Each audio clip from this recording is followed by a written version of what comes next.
ओम शांति। हम सभी ईश्वरीय पालना में पल रहे हैं। बाबा ने बहुत अच्छे शब्द बोले। बाप दादा ने तुम्हें अनेक झूले दिए हैं।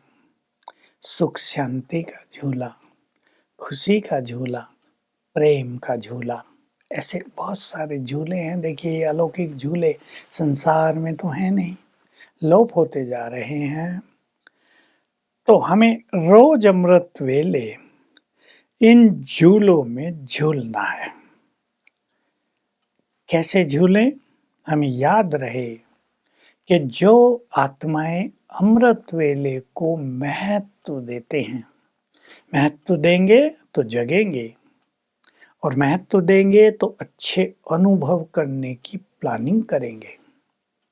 महत्व देना है अमृत वेले को। सभी कईयों के पास कई कारण होते हैं, देर से सोना, घर में लोग देर से आते हैं, टीवी देखते हैं, कई 11:30 सोते हैं, कई 12 सोते हैं, कईयों को तो 1 भी बज जाता है। परिवार वालों के साथ जागना पड़ता है, लेकिन फिर भी जिसको लगन हो वो अपना प्रोग्राम खुद सेट कर सकते हैं। कई ऐसे होते हैं, चाहे बहनें, चाहे कन्याएं, चाहे कुमार, जो बड़ों के थोड़ा अधीन से रहते हैं, उनके आगे कुछ बोल नहीं पाते, अपनी बात रख नहीं पाते।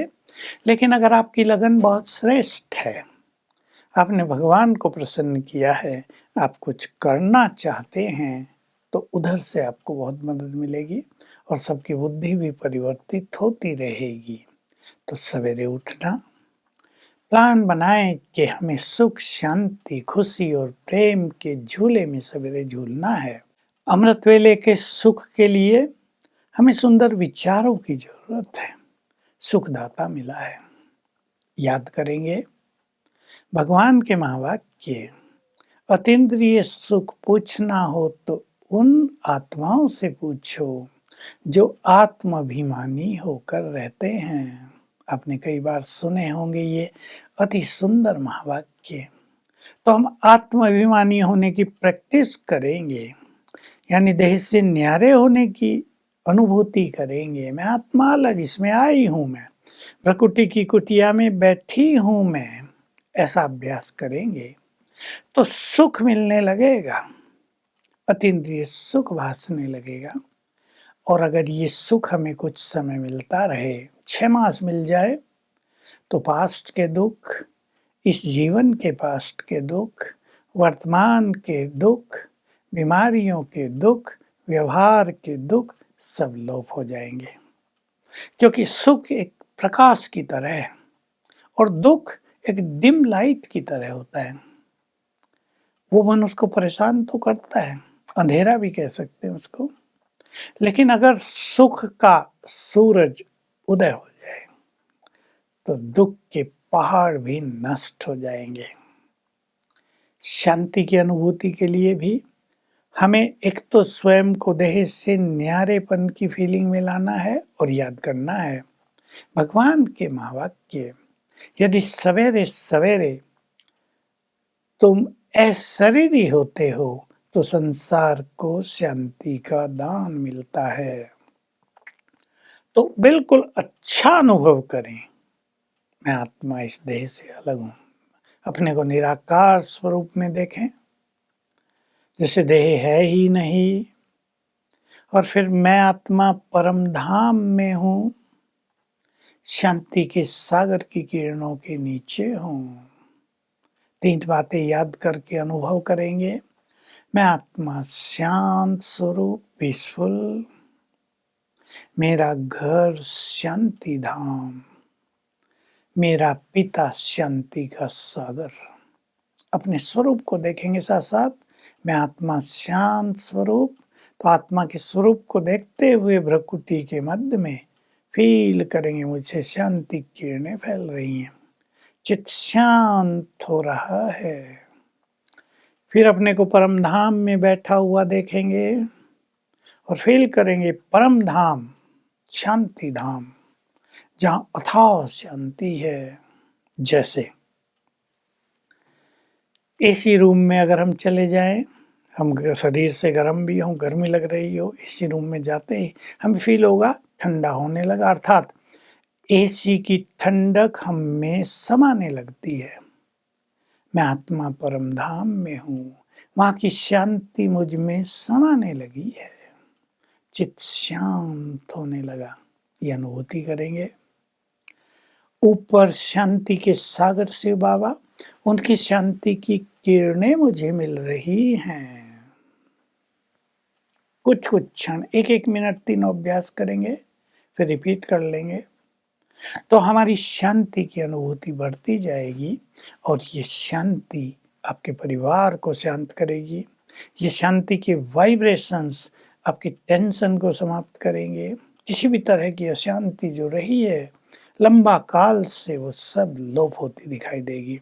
खुशी के झूले में झूलना, प्रेम के झूले में झूलना। प्रेम पहले ले लेते हैं।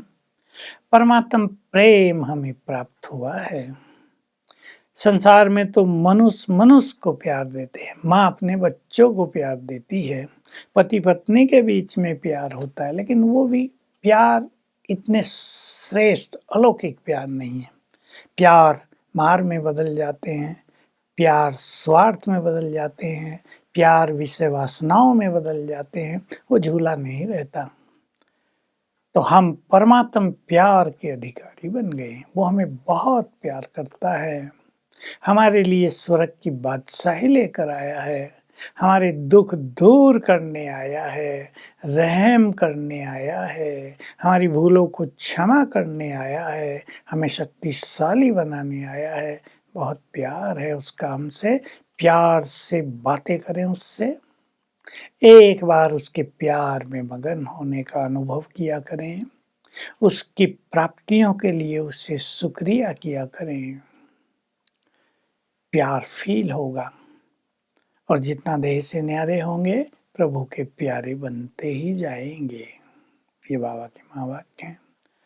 चौथा झूला, खुशियों का झूला, बहुत बड़ा झूला है ये। खुश रहने वाला व्यक्ति संसार में अति मौज का अनुभव करता है, और जिसके खुशी के दुश्मन बहुत हैं, जिसकी खुशी के पीछे माया पड़ी हुई हो, जिसकी खुशी के पीछे कोई मनुष्य पड़ा हुआ हो, देखते हैं हम तुम कैसे खुश रहोगे, उसको जीवन की यात्रा बहुत भारी पड़ती है। हम अपनी खुशी को अपने हाथ में ले लें, और अपने हाथ में लेने का अर्थ है ईश्वरीय प्राप्तियों की खुशी, उससे मिलन की खुशी, उससे बातें करने की खुशी, वो हमारे लिए क्या क्या लाया है, हमें क्या क्या दे रहा है रोज, उसकी खुशी। तो चिंतन करके अपने को आंतरिक खुशी से भरपूर करें। एक खुशी होती है बाह्य खुशी, जिसको लोग छीन सकते हैं, जो अप्राप्ति से नष्ट हो सकती है। सफलता न मिली तो खुशी समाप्त हो जाएगी, मनिच्छित फल न मिला तो खुशी समाप्त हो जाएगी। लेकिन एक है आंतरिक खुशी, जो ईश्वरीय नशे के साथ अगर जुड़ जाती है, ईश्वरीय नशा और खुशी, तो ये खुशी स्थायी हो जाती है। ये खुशी हमारा बल बन जाती है। और जिसके पास ऐसी खुशी होती है, उसके ब्रेन के न्यूरॉन सेल्स बहुत एक्टिव रहते हैं, डांस करते रहते हैं।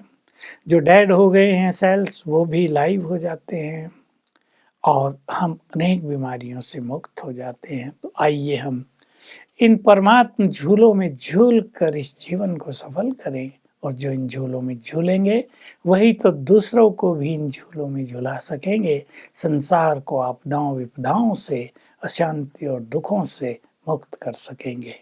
ओम शांति।